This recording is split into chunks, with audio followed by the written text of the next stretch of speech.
Rolling and the sound is speeding. Hi, welcome to another episode of This Week of Drew. This is the Monday edition for Monday, September... Fuck, man, what? 7th? Okay, September 7th, 2020. It's Labor Day. Nobody's working anymore. On today's episode, we got a freestyle intro, because you know that's how you start the show. With a motherfucker freestyle intro. Big Drew on his, a freestyle intro. I went out to the fucking lake this weekend as I normally do, and then I got bit by some kind of fucking something, because I got all these little bumpies now. You probably can't see them on the fucking thing, but I've got lots of little bumpies now, and I got them right here on my fucking arm. I don't know what bit me, but something got me. Anyways, hi, what's going on? Welcome to the show.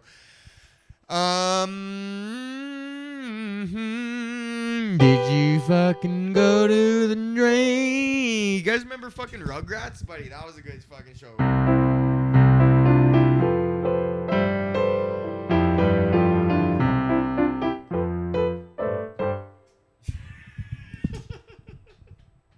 That's not how you fucking play that song. Rugrats was a good show then, man. I don't really get it. Did the babies talk to the adults? Or who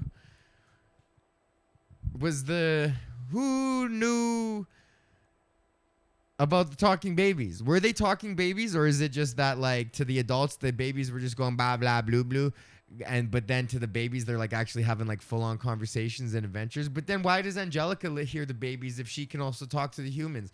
What the fuck is going on with Angelica that she is an intermediary between the fucking babies and the humans? The adult humans. And that show was fucking weird. They had weird names like fucking I remember the doctor, one of the doctor they had was Dr. Lipshits, and I just thought that was so funny that like lip shits. Like when you're 8 and you know that shit is a bad word, and then you can say, ouch, man, my fucking little thing is itchy. I'm itching it now, though. That's not helpful. But lip shits, man, that's funny. Dr. Lipshits. That's a fucking funny ass thing. And I feel like there's jokes. If you were to go back and watch Rugrats now, there'd be like jokes, like references to like whatever was going on, and it'd be like, kids, I don't get that, man. But I guess when you're writing stuff for kids, you got to write jokes for the adults, because the kids ain't paying for it. That's what fucking...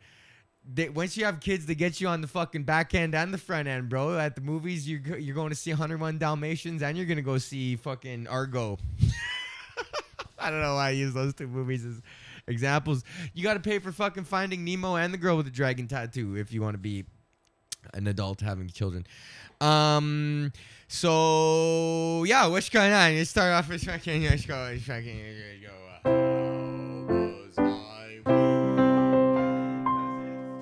Monday. Well, I had a pretty good weekend. We went up to the lake. Courtney and I and her whole family was up there, and they do fireworks there on Labor Day because it's a reserve, and there's no fucking fireworks on Canada Day, which I'm super down with. Canada Day is just a celebration of colonial genocide, man. So fucking they do fireworks on Labor Day because the fucking struggles of the proletariat are far more important than and toppling the bourgeoisie class is definitely fucking a high priority, man. So Labor Day, bro. Fucking Labor Day, and then we have fireworks. But then there was the fireworks were going on, and they were shooting some right off the water. And then at first it's like, oh, I wonder, did they mean to do that? But secretly, like when you're watching fireworks, you're like, yes. You're like, this is why I'm watching this. Because it is cool to watch the explosions, but it's like NASCAR or anything. You're like, fucking A, like, this could all go wrong, man. And that's what I think the real allure of fireworks is that we're like, oh, like those explosions, like they're crazy and they're loud, but they're up there and they're away from us and they look cool. And we like that. But then what if the tube fucking falls over? And then it fucking did, and then it was shooting into the water, and I was like, oh man, like I always think about like the logistics of that, because there's a fucking, like when something like that happens, I'm like, first thing I'm like, okay, obviously I don't want anything bad to go wrong, but it is like they're shooting fireworks in the lake. I like to see it go like a little bit left. You don't want it to go tragically left, but you want it to go left. And fucking But then I always think about the logistics of like the guys, because they like someone called around, like Googled fireworks companies, and then they called around, found this fireworks company. They're like, yeah, we'll fucking bring out whatever 20-minute show for fucking 50 grand or whatever the fuck, or 20 grand or however much fireworks shows cost. I don't even know. It's probably like $5,000 a minute, something like that. And fucking. And then, so I think about the guys, like there was 5, I saw them loading it up in the afternoon. There's like 5 guys out there. And then it's like, okay, well, there's one guy who's the boss. And then, so who fucking put tube A? Like I obviously assume they got like different tubes, and like who was responsible for that grid. And then I just think about the like logistics of it. Like, is someone going to get in trouble for that? Is that something that they're like, fucking shit happens. It's where you're in the explosion business. Fuck, what do you want? Sometimes it goes left. Or I don't know, or maybe like, and then I also like to think about like the people that hired them. It's like, were they the cheap guys? Like, did they go, and then like, was there like another decision maker who's like, I think we should go. It's like, no, we got this guy who can come in real cheap and do it. Or it's like, who knows? Like, there's so many like chain of commands that have to go like through that. And then is the guy who set up the fireworks who fell over, is he gonna get fired? Or like, who knows? Like, nothing bad happens, so really like no harm no foul. But who knows? Like, what if it shot out and fucking, instead of going out over the lake, it was 35 degrees pointed towards the fucking dock, man? That's as big,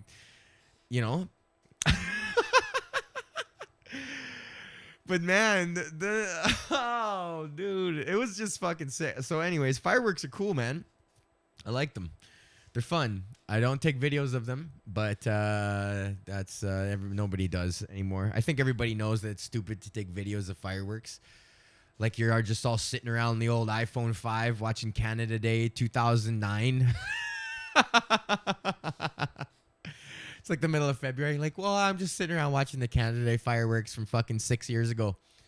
That's what Instagram stories are for, because it's like, fucking, hey, here I am at the fireworks, bing, but I don't want to like continue to be at the this isn't a memory to preserve. It's a memory for you to see that I was at the fireworks, so everyone knows I fucking went to the fireworks, and you weren't there because I didn't fucking see you there, but I was, because look at my Instagram.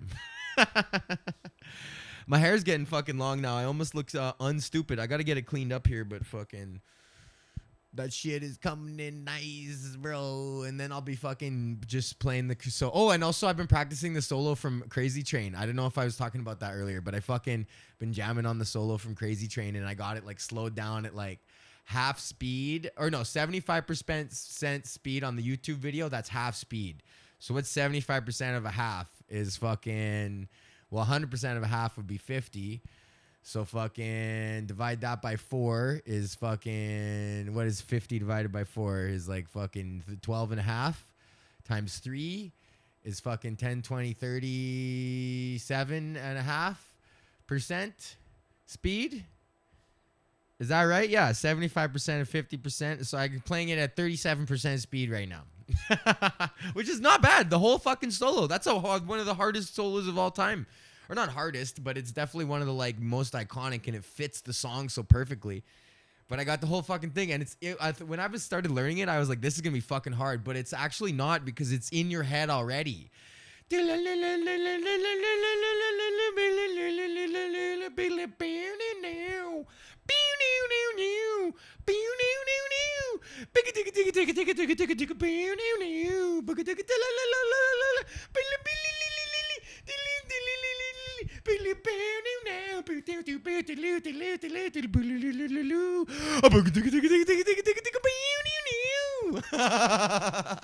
This fucking shit was already in my head, bro. So once you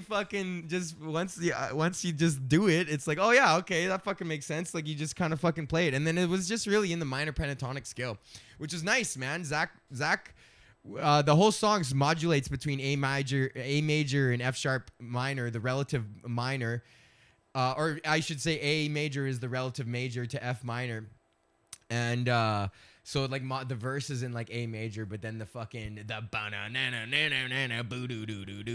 that's just like a little F sharp minor fucking little riff, man, and it's so cool. I guess it's not modulate, but it switches just between like being like the verse is like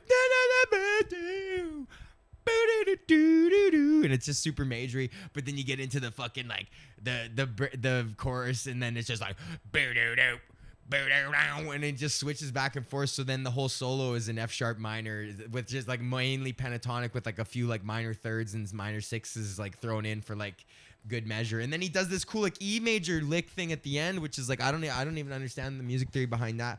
But fucking 37.5%, buddy. So if I can get it up to just watching that YouTube video, which is already at 50% speed, I would be so fucking happy. Because like right now it's like equating out to like 80 some beats per minute. I'm pretty sure the song is like it's like 100 something. So you know, I tried playing it all. I was like, oh, I got this now. And then I'm like, put it on the actual song. And I was like, I'll play along with the solo. And then it like, I got the first part. And then once it goes into the fucking, it's like, okay, yeah, I'm fucking, this is so hard. And he was like 22. That's the other thing. It's like, he's like 21, 22 writing that shit. Like fucking, why did I say Zach Wilde? I meant Randy Rhoads. Ugh. Oh man. That's so funny. I caught that like 8 minutes later. Fucking Randy Rhoads. Not Zach Wilde. Zach Wilde also played for Ozzy, but yeah, he was like 20 fucking 2, man, writing this shit, and it's just like how did you get so good at guitar at 22? Like, what did you do? When did you did you just play guitar for like? They must have just played guitar for like 8 to 10 hours a day for like 2 years, when you're like 15 or 14, and then you just. Because then to be able to be writing at that level, like it's one thing to play at that level, but then to be able to write original music also at that level is crazy, man. Rush talked about that. They'd be like, we always tried to write music that was like harder than like we could actually play. So like it was like hard for us to do it. And I think that's like awesome, you know, that you like take that into to perspective. It's like what kind of like challenges can I present to myself as an artist? Because they totally, Rush, in the example of Rush, they totally could have just done fucking what's that, Moving Pictures or some shit like that. Yeah, Moving Pictures, right? Is that what the fucking album is called? Rush Moving Pictures. Yeah, Moving Pictures. Oh no, yeah, that's the one. It's the one with fucking YYZ and Limelight. Yeah, exactly. Oh no, was it fucking Permanent Waves? No, Permanent Waves was fucking that's okay, we'll fucking figure this out. Spirit of the Radio. Okay, yeah, so they could have done Permanent Waves. Right, so Permanent Waves is the album that they did, and they're fucking, that was all their hits, like bangers, bangers, bangers, bangers. And they could have just stuck with that, but then they're like, no, like we gotta fucking make it harder. And like they could have just cruised off that and like been like AC/DC. And that's the other thing too, is you could be like AC/DC and be like, okay, well, Control C, Control V. And there's nothing wrong with that either too, man, especially if you've identified this like unique formula and sound and timbre that just like works for you. Like there's nothing wrong with just like taking that same like meat and potatoes and then mashed potatoes, baked potatoes, roast potatoes, fried little potatoes, scallop potatoes. It's all a potato, man, but it's still good. Just check it out this way this time. Still tastes like a potato, fucking A. It's just a little bit different. That's AC/DC, man. It's just different variations of potato. But Rush went the other way, and they're like, we're like a fine dining experience, and you're gonna have like a 9-course tasting menu. Yeah, man. If bands were food, AC/DC would be a fucking potato. Like you're like, this is fucking awesome. French fries. Any way you do this, like this, I like this. But then Rush would definitely be like an avant-garde, like who, like some fucking Thomas Keller fucking tasting menu bullshit with like fucking tweezers and like little flowers and like foams and fucking jelly, like all sorts of like pickled fucking things that shouldn't be pickled. Spoons that bend the other way that is like a fucking a plate somehow. Okay, good. Let's move on to Custy of the Week. Custy of the Week. So my Custy of the Week this week is none other than fucking David Blaine, who is like definitely super custy. This guy's always been mad custy. But he just did a thing that he released on his YouTube channel. He did a live YouTube stream called Ascension, where he just fucking climbed in. He hooked himself up to a bunch of balloons and then got a parachute and then flew up to 25,000 feet and then jumped off and then cut himself free of the balloons. But this guy's like fucking so custy because he has to make a David Blaine that he's like, he hung the parachute like, and he had to like, like while he's up there, he's like trying to shimmy it down and you're like, bro. It's like so unnecessary. Like, why the fuck are you doing this, man? Everything David Blaine has ever done, and he would argue against me and say, I'm trying to push the fucking human limits to see how far, like endurance and mental fucking stamina can take you. But I'm like, bro, fucking why? Why do you need to, why? Nobody's asking you to do this. You're just fucking, I guess nobody's asking. You know what? This rhetoric that I'm spitting right now flies in the face of my actual fucking thinking. It's like, just do you, bro. You want to fucking, but it's still custy anyways. It's still like, just because it's like, yeah, he's still custy actually. Fuck that. And he had like, there's no reason to have the parachute dangling above you and then you gotta like somehow like shimmy it down while you're flying at fucking 20,000 feet and like put it on and he's like he's like sweating to make it seem like it's harder than it is to like put on a backpack. But it's like fucking, oh man, just so custy. Watch it. I wasn't gonna watch it, but I actually I put it on. Here's what I did. I put on YouTube 2 times the speed and I wound it up to when he was getting to lift off. So then that'll put you at about a 15-minute watch for like a 3-hour video. And that's all you really need anyways, man. There's this theory I heard from, I can't remember, maybe this guy, comedian Edmonton Liam Creswick, who said that the first third of any YouTube video is completely unnecessary. Like on like 90% of any YouTube video, you could just skip the first third of it. And then it'd be like, okay, so now I'm going to tell you how to unclog your drain. So practice that. I practiced that. First third, man. And just see what happens. Okay, anyways, I want to fucking shut this thing down. I got school in the morning. Broadcast equipment. Adobe Audition. I'm going to use Reaper. I got Audition going. I'm going to try to use Reaper for projects. Like if I don't have to show that I'm using Audition because I prefer Reaper, but Audition isn't that hard to move around. It's like all Adobe products are just the same. They're like all just 4 squares and you just can move them around and they all kind of work the same. So like all those Photoshop and After Effects tutorials I was taking was actually helping me get ready for this class too. And I was like, oh, and I got to learn new software. But it's like, nah, really, all Adobe stuff is the same. Not even. Okay, fucking A. Thank you guys for listening, and thank you to our sponsor, kingtutscannabis.com. You can use the promo code Drew right now to get 10% off your order, and if it's your first time ordering, I just saw this, they give you 15% off, but now they're hooking you up with a swag bag on top of that. So at checkout, promo code Drew, 10% off. If you've been hesitant, you're like, buddy, fucking, I don't know about buying weed online, fucking, I don't know. Hey, I do it. I've been doing it for years. It's fine. But go to King Tuts, man. Fucking, they got edibles, they got THC, they got CBD extracts. Even if you're not a weed guy, Taryn, I'm fucking looking at you, buddy. Get some CBD in your life, man. Get that CBD tincture and just fucking drop that shit in there. Get some CBD going. Get the CBD going. And just fucking, you don't have to get high. You can just use, it's all the good stuff about weed without getting high. It'd be like CBD is like if liquor, you could get liquor that just made you more confident without making you drunk. That's what fucking CBD is for weed. It gives you all the good stuff about weed without being all fucking stoned as fuck. So go to kingtutscannabis.com. Use the promo code Drew. If it's your first time, fucking get in there, buddy. They're giving you extra 25, 50, fucking add that shit up, bro. 25% off, a quarter off your quarter. Buy an ounce. Tell them Drew sent you. kingtutscannabis.com. Smoke like an Egyptian. Bui bui do do do do. All right, okay, now I'll put the music in.